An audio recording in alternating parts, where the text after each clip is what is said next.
Olá, tudo bom? E hoje estamos aqui em mais um HVC Podcast. E hoje eu tô aqui com a Paola, veterinária, Arthur, veterinário também. Os dois são especialistas em animais silvestres. E o Glauco, que é biólogo e também trabalha na área dos animais silvestres. E a gente hoje vai saber um pouquinho, tirar aí as dúvidas, curiosidades desses bichinhos. E aí, quem vai começar? Paola. Eu? Fala um pouquinho, qual os animais assim mais comuns na clínica que a gente que você atende? Bom, hoje aqui na cidade o que a gente mais atende é coelho, porquinho da Índia, calopsita, né, que é o principal. Mas a gente também pega bastante papagaio, né, animais que já são legalizados, silvestres, né, precisa ter autorização para ter esses animais, mas a maior rotina mesmo são de mamíferos, né, pequenos mamíferos. Interessante, eu achava que fossem as aves. Eu também É. pensei que fosse ave. Não. É muito coelho. É. Exatamente. Coelho, porquinho da Índia, é Sério? demais. Caramba. E Muito. tem muito coelho aqui na cidade? Tem muito. Muito. Caramba. E aí, Arthur? E muita gente faz o manejo alimentar errado desses animais, inclusive, verdade. que oferecem somente às vezes rações, enfim, fazem com que o animal tenha normalmente o crescimento anormal da dentição, fazendo com que o animal tenha problemas futuros, né? Ninguém E dá aí? cenourinha? Não, exatamente. Tem que oferecer muito feno. Nem é pra dar porque- tanto, Exatamente, nem é pra dar tanto. Tem que oferecer mais vegetais endurecidos, como o Duros, feno, né? É interessante você falar isso, porque quando eu era bem criança, assim, eu queria um porquinho da Índia. Uhum. Daí eu fui numa loja agropecuária e comprei. E não tem nenhum, assim, ensinamento, vamos dizer assim, de como cuidar do animal. Então, provavelmente, o rapaz, eu me lembro que falou, você vai dando ração de galinha e capim. Então, Capim. talvez tivéssemos que ter um pouco mais de responsabilidade, né? Quando for Sim. comprar um animal, Exatamente. Sim. com um comprador que, de fato, ensine como tratar aquele animal. Porque não é só dar ração e água, como às vezes a gente faz Sim. com alguns cachorros, né? É. Porque tem gente que dá alimentação natural também, Uhum. através de uma indicação veterinária. Porque até cachorro hoje em dia tem É. nutricionista, Tem né? nutricionista. Porque Exatamente. até as rações de cachorro estão sendo questionadas. Normalmente, esses animais é bom sempre passar por uma consulta com um É. veterinário que tenha capacidade de ensinar Sim. todos esses detalhes importantes, né? Tem cliente, às vezes, até que o ideal seria até passar por uma consulta antes de De adquirir adquirir o o animal, animal. né? Até porque, às vezes, que é um animal que não se adequa na rotina dele, É. entendeu? Então, vale a pena você passar, às vezes, por uma consulta antes, mesmo sem o animal, mas para perguntar, né? Se o animal se adapta na sua rotina. Porque, às vezes, a pessoa não tem tempo nenhum, por exemplo, ela quer um papagaio, que é um animal que tem que interagir, precisa interagir. E, às vezes, ela, quero comprar um papagaio, mas não tá dentro da rotina dela, né? Então, É igual coelho o ideal é mesmo. passar Coelhos, antes. muita gente O- compra pra dar pra criança. É, infeliz- não, e eu Páscoa. tenho uma curiosidade de coelho. Porque o coelho aprende a fazer o cocôzinho, o xixi no lugar certo. Aprende. Aprende. sim. Aprende. Porque eu já tô pensando, É. a pessoa pega um coelhinho fofinho e ele fica fazendo cocô É. na casa inteira. Xixi forte também, É. tem que É. pensar nessas E é ruim coisas. porque às vezes a pessoa espalha o feno, aí ele faz cocô, faz xixi em cima do feno, e é o feno E- que ele vai comer depois, Isso aí. entendeu? E aí, às vezes, a pessoa só... Então a mas dica que você dá é assim: tô pensando em comprar adquirir um animal silvestre. Perguntar a um veterinário. Pedir Pra opinião. entender a rotina, como que é, pra ver se a pessoa vai se adaptar àquela rotina. O pessoal tem muito costume também de comprar hamster, né? Principalmente pra criança, por exemplo. Que é um animal que vive muito pouco, né? Então a criança já tem que aprender desde pequena a lidar com a perda de um bichinho. Acaba Então, sendo às vezes, frustrante não às vezes. às vezes não é ideal, às vezes, ter um animal que vai viver tão pouco pra uma criança, por exemplo. Tadinho. Não vale a pena. E na Páscoa as pessoas compram mais coelho? Será? Sim. Eu Muito. imagino que tem esse. Muito. Aumenta o número de atendimento de coelho na Páscoa? Aumenta também. Aumenta. Aumenta Igual de também. cachorro que comeu chocolate, tem de coelho Não, dá novo. chocolate pra É. coelho ninguém dá, né? Não. Pelo amor de Deus. Mas é bom que pelo menos as pessoas até vão e a gente ainda consegue corrigir o manejo, às vezes, desde cedo, Sim. né? Quando eles vão pra consulta assim que compra, né? É mais fácil. E aí, assim, como que você definiu que iria, tanto você quanto o Arthur definiu que ia optar pela medicina veterinária de silvestres? Silvestres. Então, eu entrei na faculdade já querendo. Porque eu sempre quis fazer veterinária, mas eu tinha medo de cachorro e gato. Mas eu sempre tive pets não convencionais, né? Coelho, calopsita, hamster, já tive de tudo, né? Aí eu entrei na faculdade já querendo essa área. E aí, hoje, recentemente, eu também só tenho animais silvestres, né? E exóticos. E Conta tive essa um curiosidade de todos os animais tem um cachorro silvestres que gato. você tem. Não, ela tem que falar. Não, são 4 calopsitas. Eu comecei com as calopsitas, né? 4 calopsitas. Depois eu peguei uma arara. Tive uma outra arara que morreu. E agora eu tô com 2 de novo. E aí, depois conheci o Arthur, né? Que também Que juntou cheio mais. de arara. Juntou mais arara ainda. Isso aí. E aí ganhei um cachorro de brinde agora também. Tem um cachorro. Mas aí eu sempre quis essa área, entendeu? Aí quando eu entrei na veterinária, eu até gostei de outras áreas, mas não me via fazendo, né? Eu sempre quis fazer essa área de silvestre. Sempre foi o que eu gostava de fazer. Os animais que eu mais gostava, mais me adaptava, né? Então, mais até do que cachorro e gato. Hoje eu até lido melhor com cachorro e gato, né? Já superei o medo e tudo, mas eu ainda prefiro lidar com esses animais. Porque aqui em Petrópolis, na nossa região, tem também poucas pessoas, né, preparadas realmente para silvestres, né?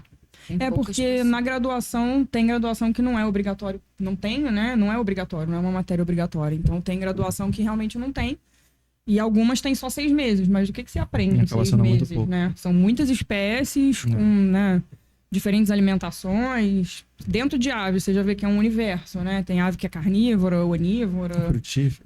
Então Nectarina, é difícil. né? Às vezes em 6 meses você não aprende nada, né? Então, realmente, é muito curso, muito estudo por fora Exatamente. pra poder aprender, né? E eu já comecei querendo, desde o início também, fazer alguma graduação de engenharia mecânica. Larguei tudo por conta de um animalzinho silvestre também, que era uma calopsita. E aí, larguei tudo e foquei nessa parte de silvestre, falando que eu queria salvar todos os animaizinhos, porque a perda de um animalzinho desse mexe com a gente. São animais incríveis que mexem com todo o nosso emocional. Sim. E eu queria fazer a medicina veterinária de silvestre para justamente evitar a perda desses animais que escondem muitos sintomas, né? É isso que eu ia falar. Escondem muitos sintomas e quando demonstram sintomas, provavelmente está bem Bem crítico avançado. a situação. Porque eles não estão domesticados, né? Estão É. preparados para viver na natureza. Na natureza são tem animais que são realmente presas, né? Esconder sintomas, Exatamente. né? Aí eles escondem sintomas e quando você começa a perceber sintomas é que já está muito Às vezes avançado. você não tem muito tempo pra... Não dá nem Exatamente. tempo de fechar um diagnóstico, de tratar e tudo, Exatamente. porque é bem avançado. Por isso a importância de fazer check-up com Preventivo, recorrência, né? né? Pra esses Pra animais evitar- ainda mais O que importante. tem de preventivo? É mais um exame clínico? Ou tem, assim, alguma Vale a vacina pena. importante? Vacina nesses animais é muito difícil ter, normalmente é mais para animais de criação, né? produção. Vamos dizer, coelho, normalmente as vacinas que tem é mais para lugares que realmente abatem animal, né? Fazem uso da carne do animal. E aves também, mesma coisa, né? Mais para galináceos, né? E para o consumo humano. Mas o que vale a pena de fazer de exame preventivo é exame de sangue, fezes, coletar pena também para avaliar toda a questão de saúde animal. A gente previne muitas doenças através de fezes, sangue e penas. Raio-X também, né? Raio-X também acaba sendo Até pra coelho, às vezes, Isso. também pra monitorar a questão questão dentária, né? de crescimento dentário, né? E você, Glauco? Fala pra gente. Glauco deve ter a mesma... Porque eu falei que eu também me formei querendo fazer silvestres, mas eu queria trabalhar assim, né? Salvando, trabalhando com coisa ambiental, uma questão ambiental, uma conservação. E eu acredito que quem faz biologia... Biólogo é mais... Às vezes a gente leva um choque, né? Porque eu também entrei com essa cabeça. Eu acho que eu faço isso hoje em dia, né? Trabalho com animais silvestres. Mas tem muita coisa, assim, que as pessoas não imaginam, né? Vou dar só um exemplo, assim. Eu já fiz campanhas, né? Eu trabalhei com herpetologia, que é estudo dos répteis e anfíbios. E quando a gente encontra uma espécie... Vou dar um exemplo. Você está trabalhando numa obra e você encontra uma espécie que tem um potencial importante para aquela área. Você tem que provar que encontrou aquela espécie. E aí, como você encontra? Você abate o animal, né, de uma forma legalizada. Existe toda uma forma de se fazer isso. Você precisa de uma licença ambiental e leva para o Museu Nacional. E lá no museu, aí tem um outro profissional que é o taxonomista, né? Ele identifica, de fato, esse animal existe lá. É assim que é descoberto algumas espécies novas e tudo mais. Mas eu sempre quis ser ou biólogo ou veterinário, né? Quando eu era criança, eu ficava naquela, quero trabalhar com quem mexe com bicho. E aí, Depois eu descobri que eu tinha um certo problema com sangue, né? Aí eu fui para biologia. Melhor. E acho que é isso. Estou aí trabalhando com conservação, né? Junto com veterinários, vários veterinários. A gente consegue salvar alguns animais e devolvê-los à natureza, garantindo assim a massa biótica no ambiente. E aí eu tenho uma pergunta para o Arthur, que ele havia falado. Hoje em dia está todo mundo passando aí por uma questão do preço do ovo, né? O preço do ovo está muito ligado à gripe aviária. Só nos Estados Unidos foram milhões e milhões de galinhas que foram mortas, foram abatidas, né? Abatido. E, enfim, aí você tem menos galinha para atender uma demanda de ovo, o preço sobe e isso está chegando no Brasil. E aí você havia falado sobre a sua, acho que foi sua monografia, né? Sim, foi uma TCC, que é basicamente que é um fungo, né, encontrado aqui na região, muito comum, que é a megabacteriose. Por mais que tenha esse nome de bactéria, não tem nada a ver com bactéria, é um fungo que acomete o sistema digestório do animal e faz com que o animal não consiga absorver os nutrientes necessários na ingesta alimentar. Isso faz com que o animal entre com aquela crise do peito seco, que é aquele emagrecimento progressivo da massa muscular aqui do peito, né? E aí faz com que o animal morra basicamente de desnutrição.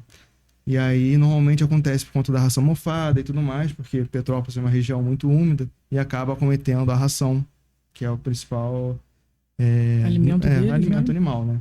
E aí, normalmente, às vezes, até o manejo, o estoque do alimento pode gerar isso.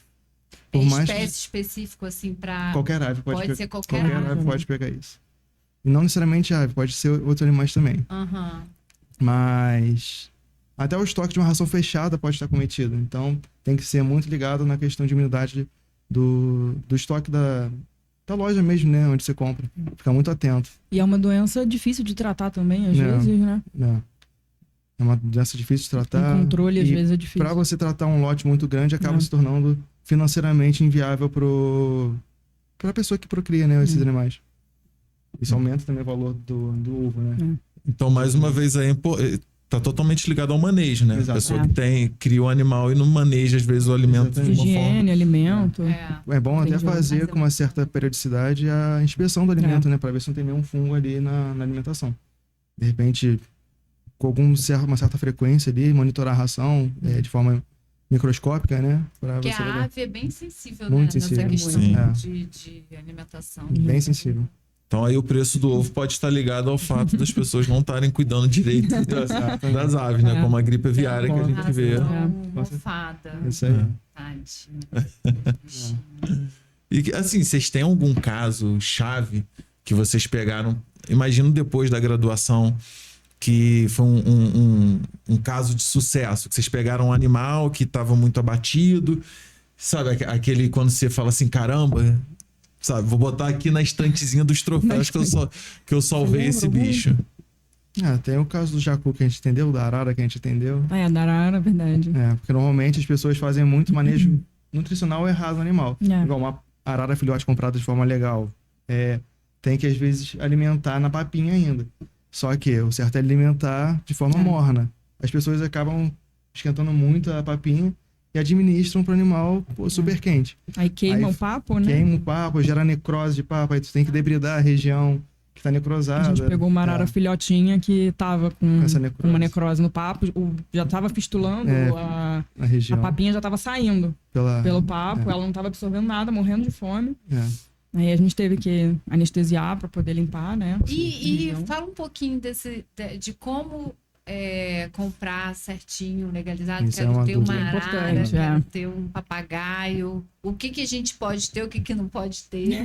Existe uma lista no Google mesmo, você pesquisa criatórios legalizados pelo IBAMA. Tem uma lista de todos os criatórios legalizados, né? Com documentação certinha para poder procriar esses animais e gerar comercialização dos mesmos, né? E aí, através desse link, você consegue acessar os criatórios e... ver as aves, né? Os animais que estão disponíveis, né? Isso aí. De forma legalizada. Obviamente, o preço é um pouco mais alto, realmente, né? Tem que ser dessa forma, porque tem muita coisa em volta disso, tem um gasto todo, né? Porque tem veterinário, né? Tem um responsável técnico, alimentação. Ambiental, crime ambiental, vender de pena, sabe dizer pena? Daí depende da espécie. Você... É um crime ambiental você ter um animal, exatamente, né? de forma legal. Inclusive, é até importante quando for resgatar um animalzinho, Isso né? aí. Tem que ter Ciência disso, né? ciência das Isso coisas. E vocês também atendem animal de vida livre, né? A gente atende animal. Tem algum histórico, assim, do que, por exemplo, os animais que vocês mais pegam é o quê? Eletrocutado, animal vítima de atropelamento, Trauma, principalmente em vidro, Trauma. cachorro, vidro, ataque de cachorro, né? Ataque de cachorro Ataque de tem cachorro é muito comum também. de mamífero, né? Gambá, ouriço, acontece. Mas ave, a maioria por trauma em vidro, né? Vidro, E não vê o vidro, né? Bate. Normalmente é trauma crânioencefálico. Mas alguns eletrocutados também. Eletrocutados, a vítima de acidente de carro, né? Isso é muito comum acontecer. Alguns atropelamentos também. Isso aí. E o que fazer, Glauco? O que faz? Ai, um animalzinho. Então, por Encontrei um exemplo, o que ela passarinho. falou que é interessante, que muitas aves, às vezes, acabam se chocando em vidro, né? Ou o vidro é transparente ou aquele vidro espelhado, né? Então, tem muita gente que corta silhueta como se fossem silhuetas de gaviões e colam nos vidros. Então, às vezes, você passa em algum lugar e vê muitos adesivos com silhueta de aves maiores coladas. Na verdade, aquilo ali é para afugentar e para o animal, quando estiver vindo, ver que ali tem... ele deduz que é uma ave Não dá maior. pra ir por ali, né? Então, ele reduz o caminho. Mas... o que se fazer, né? Eu vou dar a dica do que se fazer legalmente. Eu sugiro que liguem para os órgãos, geralmente a Secretaria de Meio Ambiente, né? A Secretaria de Meio Ambiente da sua cidade, ela tem ou deveria ter, na verdade, uma espécie de patrulha ambiental. A gente tem a polícia ambiental também, que você pode ligar e informar que tem um animal ali necessitando de um resgate. E aí agora eu volto a pergunta para os veterinários. E o que fazer tecnicamente? Um exemplo. Encontrei um gambá que o meu cachorro atacou. Eu tiro ali na hora, eu simplesmente ligo para algum órgão, são 2:30 da manhã, ninguém vai me atender. O que eu devo fazer para tentar salvar esse animal?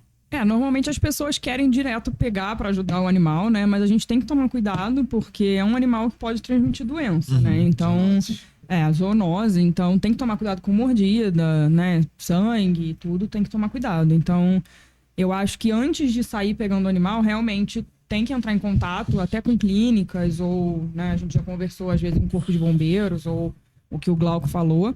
Eu acho que tem que arrumar um órgão especializado, porque tem muita gente, por exemplo, que quer pegar um sagui, né? Que, tava lá no fio, levou um choque, caiu na minha casa. Então, vai pegar. É um animal que pode transmitir raiva. A gente teve caso recentemente, né? De 2 pessoas que contraíram raiva lá no Nordeste, eu acho. Sim. No Norte. E 2 pessoas que foram a óbito por conta disso. Então, a gente tem que ficar atento. Não dá para sair pegando o animal. A mesma coisa se dá com ave. A gente está tendo gripe aviária também aí. Às vezes as pessoas nem estão ligadas nesses assuntos, né? Mas pode ser transmitido pra gente. Então, eu acho que precisa, antes de sair pegando o animal, eu acho que tem que entrar em contato com alguém que possa informar melhor até o que fazer. E aí, às vezes, você vai, igual você falou do gambá, às vezes você tem que usar a luva de raspa de couro, você tem que, né, pra evitar ser mordido. Então, não dá pra pessoa, às vezes, só ir com a mão ou uma luvinha de procedimento, ir lá e sair colocando a mão, entendeu? Sim, eu sempre falo, né, apesar de eu trabalhar com manejo de fauna, eu sempre opto por não manejar se possível, sabe? Então, o gambá, ele tem um comportamento que se chama tanatose, né, que é se fingir de morto. E finge mesmo. E finge mesmo. Né? E lá em casa, uma vez, eu tenho um cachorrinho que ele sempre chega perto, late, né? Mas não faz nada. E aí eu cheguei assim, tinha um gambá lá. Aí eu já... Uma dica de desenho muito boa, eu sei Florestas, que ensina muito bem. Tem um gambá que ele é ator e toda hora ele se finge de morto. Essas animações ensinam muito, assim. E o que eu fiz? Simplesmente eu tirei o cachorro dali e daqui a pouco fiquei observando o gambá. Ele ficou ali, sei lá, uns 20, 30 minutos. Daqui a pouco ele saiu, subiu pela árvore e foi embora. Então, assim, eu sempre evito ao máximo Sim. manejar animal, sair pegando. Sim, Essa questão da raiva é um assunto muito sério, sim. né? Então, a sugestão é que não pegue animal se você não tem conhecimento e treinamento para tal, porque isso pode custar Sua vida, né? a sua vida, literalmente. Exatamente. É um Da assunto família, muito né? sério Às o vezes leva manejo. pra dentro de casa, então... E até a questão que o Arthur estava falando dos passarinhos, né? Sim, Às vezes sim, você vai sim. pegar, você vai É. atrapalhar um processo Natural do animal, natural, né? Que os né? pais estão ali monitorando para ensinar realmente os primeiros voos e acaba se perdendo nessa Período de dessa intervenção, primavera, né? verão, que é de É reprodução, né? É normal. Você pegar filhote, tá caído na rua. Claro que você não vai deixar o animal num lugar de risco, né? Você não vai deixar ele no meio da rua para passar um carro ou para passar um animal e pegar. Você avalia o local onde o animal tá, porque provavelmente os pais vão estar perto, né? Então, vão continuar alimentando, vão continuar estimulando para que ele saia dali sozinho. Mas se você pegar e levar para casa, você atrapalha completamente esse processo, né? Fora que é super difícil, né? Você fazer Você um cuidar em manejo de casa. filhote, né? É muito É. difícil. E depois, como que vai, né? E depois, às vezes, é Gente, difícil de fazer o- soltar. que gera imprint, né? Que é É. basicamente que o animal não se torna mais apto a retornar à natureza, né? Se torna muito humanizado, né? E é difícil você realmente manter o animal vivinho, porque você tem que fazer a alimentação na temperatura correta, com a dieta correta, tem que manter o animal aquecido, porque senão, infelizmente, o animal vem a óbito. Então é bem complicado. E aí tem uma outra animação que ensina um pouco sobre isso, que é o Bambi, né? Bambi. Que na verdade a mãe do Bambi deixa ele escondida, porque isso é um comportamento de cervo. Então, assim, no cerrado o pessoal faz muito isso. Achei esse filhote. Na verdade, a mãe esconde o filhote e sai enfim, atrás de recursos e tudo mais. Ou se ela estiver em perigo, ela esconde o filhote e foge. Mas depois ela retorna. Volta. E muitas das vezes a gente querendo ajudar, achei tira o o filhote. E quando os pais voltam, ele não tá ali. E aquele animal provavelmente não vai voltar à natureza. Sim. Exatamente. Sim. Ai, muita coisa, né? É muita coisa. Mas eu acho que por hoje, né, a gente tem que marcar um outro bate-papo. né? É muito vamos marcar. assunto. A gente não falou nada de répteis. De répteis. Né? pode A falar também. próxima a gente pode falar de verdade. répteis. Não Podemos. sei, vocês atendem muitos répteis. De pet não convencional, assim, é difícil. É. Acaba sendo mais de vida livre mesmo. É mais de vida dele. Mas E é um animal também que tem que ter, pra quem quiser ter réptil em casa, busca o veterinário antes, porque porque tem muita informação que é tem necessária. muita informação. Eu já Hoje o tive. pessoal quer ter até animal peçonhento, né? Sim. Ai, A gente pelo viu amor de Deus. casos recentemente também, Ah. né? É. Ilegais Super acabam ilegais, sendo, não tem exatamente. jeito, né? Não dá pra legalizar um animal desse, né? Sim. Mas a gente vai voltar com esse assunto. Beleza. Então, gente, por hoje é só. Obrigado Agradeço pelo a convite. participação de vocês, a presença Obrigada. de vocês. E é isso. Muito obrigado aí pela Obrigado, presença e gente. oportunidade. Isso aí.